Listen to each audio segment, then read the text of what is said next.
you must pay special particular attention to white sapote when you're walking down the hill.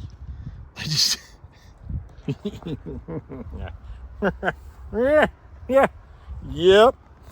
I did a white sapote spin out. This reminds me when I was in 7th grade at Pine Hollow Intermediate School in Clayton. We used to wear our bell-bottom corduroy baby blue pants to impress the girls with our little disco silk shirt with our little chain, hair feathered back. It was a good look, but I also like to play sports. So we go to school early and kick the soccer ball around out on the grass. And it was like one day it had just rained. I'm like, I just got to be kind of careful, right? Bam! Went down this big. I had a really big skid mark all day on the back of my pants. Imagine like John Travolta dressed up as beautifully as he possibly could be with his white pants and everything, and then having to go through the whole movie with a giant brown skid mark on the back of his pants. Those were the good old days. Anyway, that's not what we're here to talk about. I'm picking fruit, and I'm just noticing interesting things, and I thought I did a job for the founder of YouTube one time, and I tell him all these plant stories. He's like, you just got to turn on your phone and video when you're talking about these stories and put a channel on. I'm like, oh, and he kind of taught me how to do it. So I thank him for that. But you can thank him for that.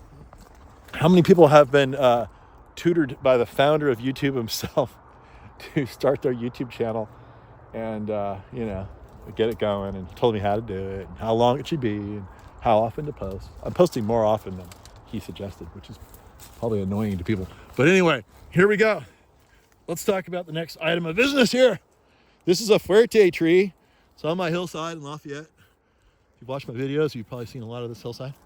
What's interesting is that this tree, I'll tell you the history of this tree. It grew, it really has tough condition here. It was probably the steepest, hardest, most brutal spot of any of the trees that were planted here because it's so steep. Grew way out sideways. Haven't done anything to it. They say Fuerte trees are the best trees for climbing and tree fort trees because they grow out horizontally. And I cannot lie about that fact. I have one to prove it here, but it's certainly not upright. But anyway, these trees, as you may know, if you've watching the videos, deer destroyed all the drip system, weeds overgrew it. It's a huge area. And I've suddenly found, not suddenly, but over time I found that these trees will just kind of keep chugging along despite not getting any water whatsoever once they're established. And you do see big trees around that don't get any water and they're doing fine. And so, but you wouldn't think on south-facing slopes like this where there's a lot of evaporation and a decent amount of air circulation because of wind, because you're higher up and exposed, where there'd be more evaporation caused from that. You wouldn't think in those conditions these trees would do as well as they're doing without water, supplemental water. But check this out. It's been 4 years of drought, 4 hardcore years of drought. There's a few wet years before that. Then there was another gnarly drought. So this thing is like developed over time. I can't remember the last time it stopped getting water, but it's been at least 4 or 5 years. So it went through an entire big drought and it did more or less okay.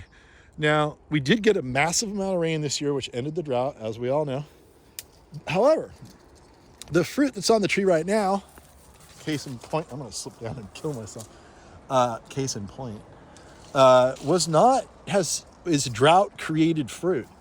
And so this tree had no fruit for the first 3 or 4 years, and then it got absolutely loaded, like more loaded than I've ever seen an avocado tree ever get per cubic foot of tree. But then, it's done okay here and there with the fruiting.